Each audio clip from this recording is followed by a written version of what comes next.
بسم اللہ الرحمن الرحیم۔ السلام علیکم ویورز، آج میں آپ کو پرندوں کی ایسی فوج کے بارے میں بتاؤں گی جن کو اللہ تعالیٰ نے اپنے گھر کی حفاظت کے لیے بھیجا تھا، اور ساتھ ہی ابرہا کی 60,000 طاقتور ترین فوج اور اس کی جنگی بدمست ہاتھیوں کی فوج کا عبرتناک انجام بتاؤں گی۔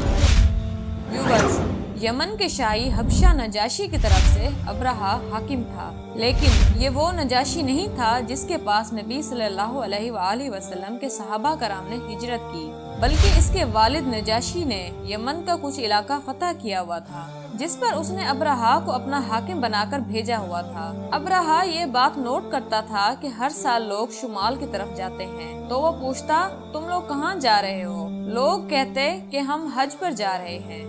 وہ کہتا تھا کیوں، وہاں کیا ہے؟ لوگ کہتے وہاں اللہ کا گھر خانہ کعبہ ہے جہاں ہم عبادت کرتے ہیں۔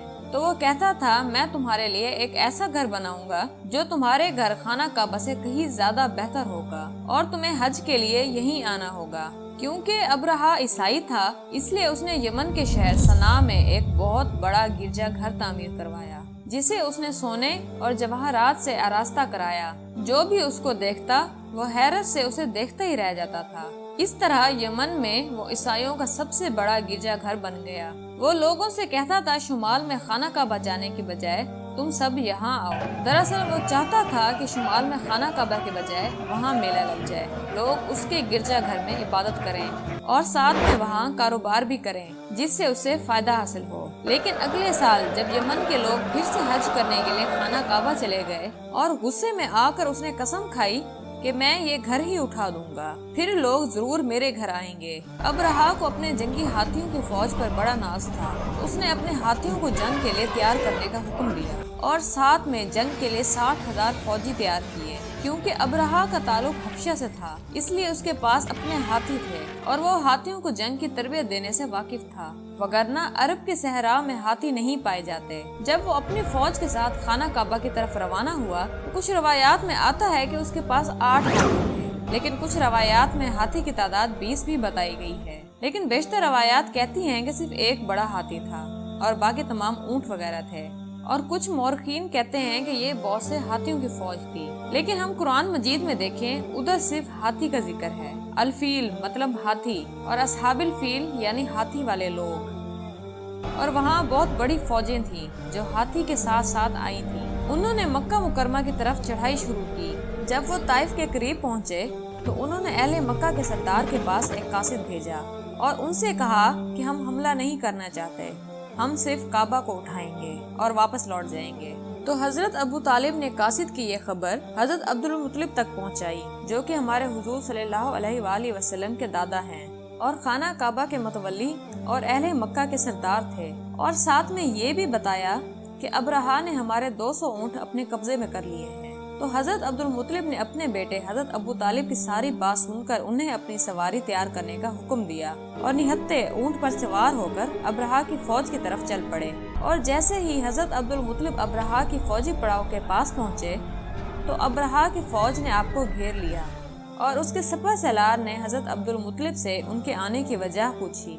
تو حضرت عبد المطلب نے کہا کہ میں مکہ کا سردار ہوں اور ابرہا سے ملنے آیا ہوں۔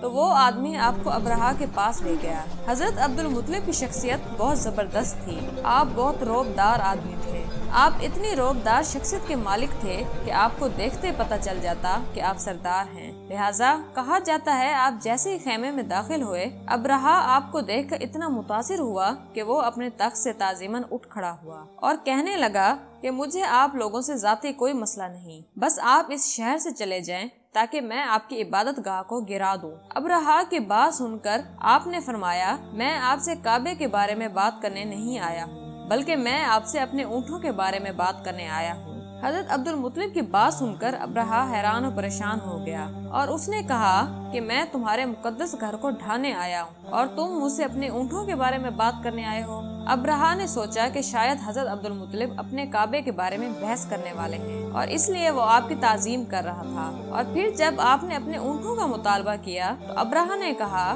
میں نے آپ کے لیے تمام احترام کھو دیا۔ پھر حضرت عبد المطلب نے زبردست جواب دیا جو دل سے سننے والا ہے۔ حضرت عبد المطلب نے فرمایا کہ کعبے کا ایک مالک ہے جو اس کی حفاظت خود فرمائے گا۔ میں صرف اونٹوں کا مالک ہوں اور ان کی حفاظت کا ذمہ میرا ہے۔ حضرت عبد المطلب کے اس جواب کی وجہ سے ابرہہ نے کہا ٹھیک ہے، میں کل خانہ کعبہ کو گرانے آؤں گا۔ اور جب حضرت عبد المطلب واپس جا رہے تھے تو ابرہہ کی فوج نے ابرہہ کے حکم سے آپ کے سارے اونٹوں کو واپس کر دیا۔ ابرہہ کی فوج کے حملے کا سن کر اہل قریش میں بھگدڑ مچ گئی، کیونکہ اہل قریش کے پاس ابرہہ کی طاقتور ترین ہاتھی کی فوج سے لڑنے کی طاقت نہیں تھی، تو اس لیے بے بسی کے عالم میں اہل قریش نے اپنا سامان باندھا اور شہر چھوڑ دیا۔ ان حالات میں مکہ شہر بالکل ویران ہو چکا تھا۔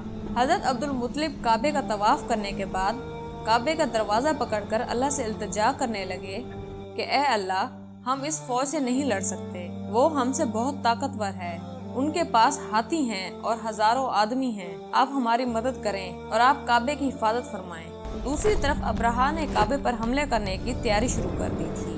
پھر ابرہہ اپنی 60,000 فوج کے ساتھ اور اپنے جنگی ہاتھیوں کے ساتھ خانہ کعبہ پر حملے کے لیے روانہ ہو گیا۔ اتنی بڑی فوج اور ڈھیر سارے جنگی ہاتھیوں کی طاقت کے نشے میں چور ہو کر ابرہہ جب مکہ کے شہر کے داخلی دروازے تک پہنچا تو ہاتھی رک گئے اور انہوں نے آگے بڑھنے سے انکار کر دیا۔ یہ بہت ہی حیران کن بات تھی۔ پھر سپاہیوں نے انہیں مارنا شروع کیا، ہاتھی پھر بھی نہیں چلے اور سپاہیوں نے ہاتھیوں پر رسے ڈال کر ان کا رخ پھیرنا چاہا، لیکن ہاتھی پھر بھی آگے نہ چلے۔ ہاتھیوں کے اس بھگدڑ میں ابرہہ ہاتھی سے نیچے گر گیا اور ہاتھیوں سمیت تمام جانوروں نے واپس پلٹ کر بھاگنا شروع کر دیا۔ اور ویورز، دوسری طرف خانہ کعبہ میں جیسے ہی حضرت عبد المطلب اللہ سے دعا مانگ کر اٹھے اور آسمان کی طرف دیکھا تو اللہ کی مدد کو آتا دیکھ کر حیران ہو گئے۔ آسمان سے بہت سارے پرندے نمودار ہوئے اور سب سے پہلے ان پرندوں نے آ کر کعبے کا طواف کیا۔ سبحان اللہ۔ اللہ تعالیٰ نے اپنے گھر کی حفاظت کے لیے ان ہاتھیوں کے مقابلے میں چھوٹے چھوٹے پرندے بھیجے۔ ان پرندوں کو نہ اس سے پہلے کسی نے دیکھا تھا، نہ اس کے بعد کسی نے دیکھا ہے۔ یہ چھوٹے پرندے جب جھنڈ کے جھنڈ آسمان پر نمودار ہوئے تو پورا آسمان ان سے بھر گیا۔ ان پرندوں کے منہ میں کنگھر کی پتھریاں تھیں جو بہت سخت ہوتی ہیں۔ اونچائیوں سے جب ابابیل کے اس لشکر نے ابرہہ کی فوج پر پتھریوں کی یالہ باری کی تو کنکریاں اتنی زور سے نیچے آتی کہ ان لوگوں کے جسموں کو چیر کے نیچے زمین پر گرتی اور ہلاک کر دیتی۔ تو ویورز، ایسے ان ابابیل کے پرندوں کی شکل میں اللہ کا قہر ابرہہ کی فوج پر نازل ہوا اور اللہ نے انہیں کھائے ہوئے بھوسے کی طرح پامال کر دیا۔ جیسا کہ اللہ تعالیٰ نے سورۃ فیل میں ارشاد فرمایا کہ کیا آپ نے نہیں دیکھا کہ آپ کے رب نے ہاتھی والوں کے ساتھ کیا کیا؟ اللہ تعالیٰ نے ان کے تمام تدابیر کو ناکام نہیں بنا دیا، اور یہ اس طرح ہوا کہ اللہ تعالیٰ نے ان پر جھنڈ کے جھنڈ پرندے بھیجے جو ان پر اوپر سے پتھریلی کنکریاں پھینکتے تھے، پھر ان کو اللہ تعالیٰ نے کھائے ہوئے بھوسے کی طرح پامال کر دیا۔ استغفر اللہ۔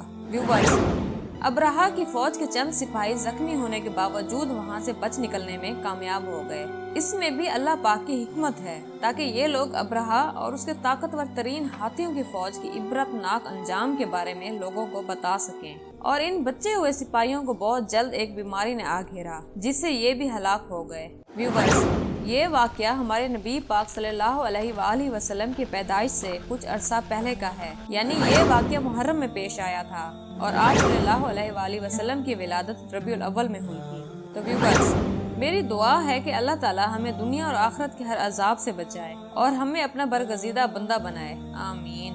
امید کرتی ہوں آپ کو میری آج کی ویڈیو پسند آئی ہوگی، تو میری ویڈیو کو لائک کرنا اور میرے چینل کو سبسکرائب کرنا مت بھولیے گا۔ چلتی ہوں، ملتے ہیں نیکسٹ ویڈیو میں۔ اللہ حافظ۔